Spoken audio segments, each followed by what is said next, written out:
Assalamualaikum warahmatullahi wabarakatuh. Perkenalkan kami dari kelompok 8 yang beranggotakan Rahmat, Fakih Ahmad, dan saya sendiri, Arifah Mutiara. Latar belakang Indonesia adalah negara agraris. Tanah merupakan hal yang mutlak yang harus dimiliki oleh masyarakat agraris. Karena NKRI sebagian besar rakyatnya menggantungkan kehidupannya pada tanah. Dalam hal ini berada pada bidang pertanian. Masalah tanah, terutama penguasaan tanah, merupakan masalah klasik yang terjadi dalam masyarakat agraris. Dan permasalahan tersebut, salah satu pemecahannya adalah land reform karena dianggap mampu memecahkan masalah agraris yang ada. Yang di sini kami akan membahaskan rumusan masalah. Yang pertama, atas dasar apa negara mempunyai wewenang untuk menguasai SDA? Yang kedua, apa latar belakang UPA? Yang ketiga, apa pengertian hukum agraria menurut UPA? Yang keempat, apa pengertian land reform? Yang kelima, apa saja dasar dan undang-undang land reform? Dan yang materi pertama akan dijelaskan oleh rekan saya, Fakih Ahmad. Sekian dan terima kasih. Assalamualaikum warahmatullahi wabarakatuh. Baik, di sini saya akan melanjutkan penjelasan dari saudari Arifah Mutiara, land reform dan dasar penguasaan SDA. Prinsip negara hukum yang sedemikian rupa disebut asas legalitas. Penguasaan negara Indonesia atas SDA memperoleh legitimasi berdasarkan pasal 33 ayat 3 UUD 1945. Dasar memperoleh kewenangan tersebut dalam hukum administrasi negara disebut dengan atribusi. Latar belakang UUPA. Tanah merupakan sumber daya alam yang mempunyai arti dan peran yang sangat strategis dan penting bagi kehidupan manusia.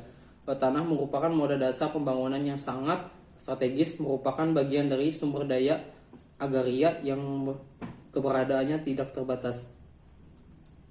Cangkupan pengertian hukum agraria menurut UUPA.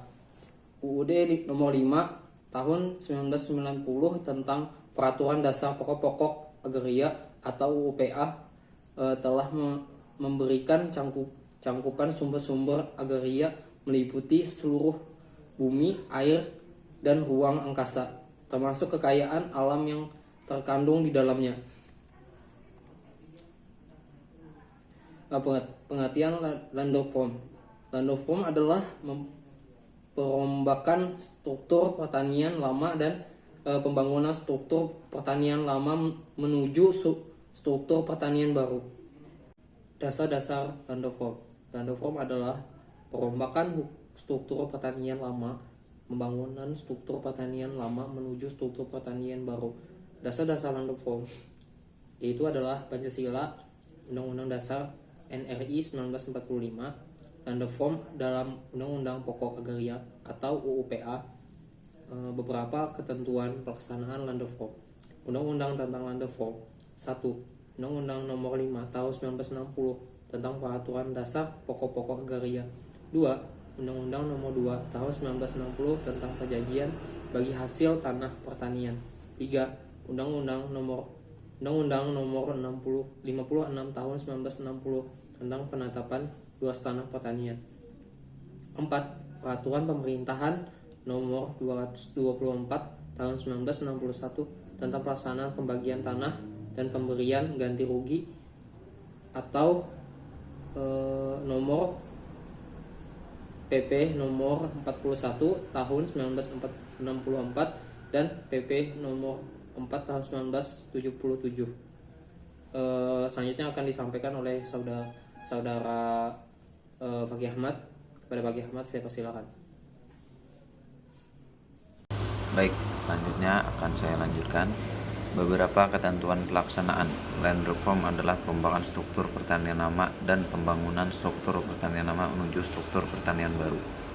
Dasar-dasar land reform. Pancasila, Undang-Undang NKRI 1945. Land reform dalam Undang-Undang Pokok Agraria atau UUPA. 1.